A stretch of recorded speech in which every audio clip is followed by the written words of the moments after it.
Tony is one of a kind. He's entertaining. Amazing, inspirational. Spiritual. Funny, energetic, enthusiastic. Truly wonderful. Brave. And probably the biggest thing is resilient.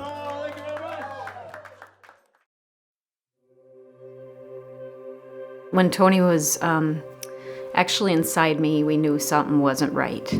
By ultrasound, he wasn't moving, and they were gonna have to take him at like 30 weeks. And they had me in the hospital, inducing me, and said they needed to get him out. He had a flat heart rate. They took him and thought he had a low blood sugar, brought him in, and came back a couple hours later and told me after everybody was gone that he quit breathing, he was hooked to a ventilator.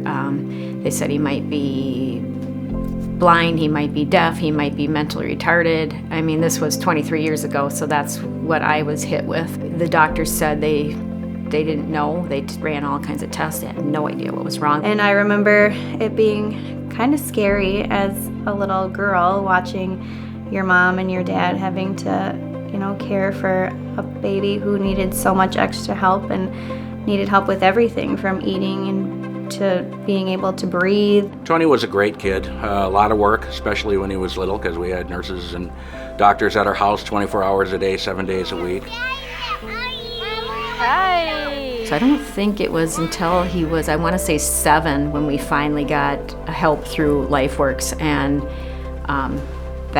it's unbelievable to be able to have staff to help with him, because there's a lot people don't know and don't see that goes into, his daily life that he needs help with. Obviously, there were things about Tony that were different than the other kids. He had a G-tube until he was about 15. We tried to make it just about as normal as we could. He still to this day has no firm diagnosis.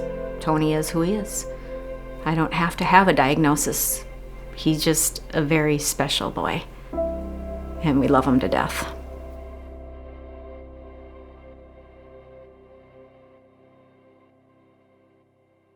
Tony's big passion is music, and I think he got that from me. I was a full-time professional musician for 30 years. I played with a group called the White Sidewalls. He's always been a performer, even as a little boy. We have videos of him. That's what I go through every day.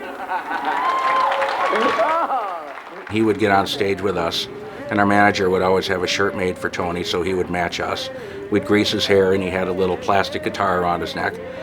He'd get up and he would do the choreography, and then when he got a little bit older, he started to sing. When these guys go on and they graduate from high school, and there's nothing, and then they go on to their transition programs, and you get out of that and there's no jobs, there's nothing for them, and it's scary. And then he's thinking, now what? I've known Tony for about 5 years now. He came to the senior facility that I work at as I'm an activities director, and he came on board serving lunch to the residents, the seniors there, for school, and continued doing that for about 2 years with us. It was probably about a half a year after that, I got a phone call from his dad asking if he could come in and sing and play music for us. And I said, well, of course. He started singing in the nursing homes about 2 years ago. And he goes in, most of the stuff that he sings is oldies like we used to do, but he connects with these residents. And just who he is, he's amazing. Ready to do some rock and roll with you. So here's one from the Monkees. That's us. Yeah, almost right. He makes so many people happy. He makes so many people laugh. He has brought residents to life. They dance, they interact.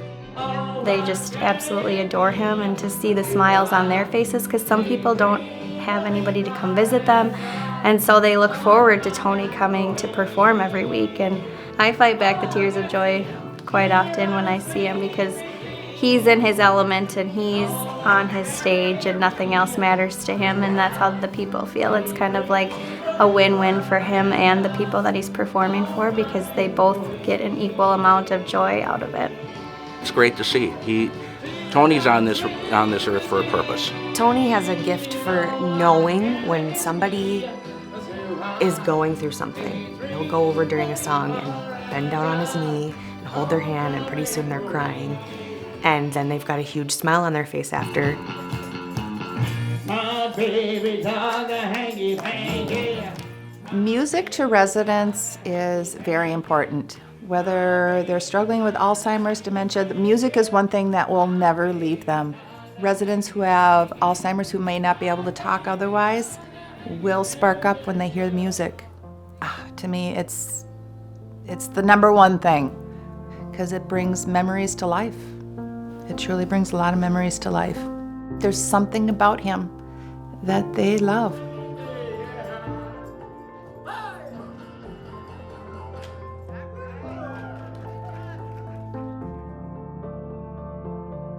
Actually, Mary Buerkle asked me before they built the Honda store here. She said she always wanted to hire somebody with special needs, and asked if I thought Tony might be interested in it. Tony kind of reminds me of Norm on Cheers. When Tony comes into work, everybody's Tony!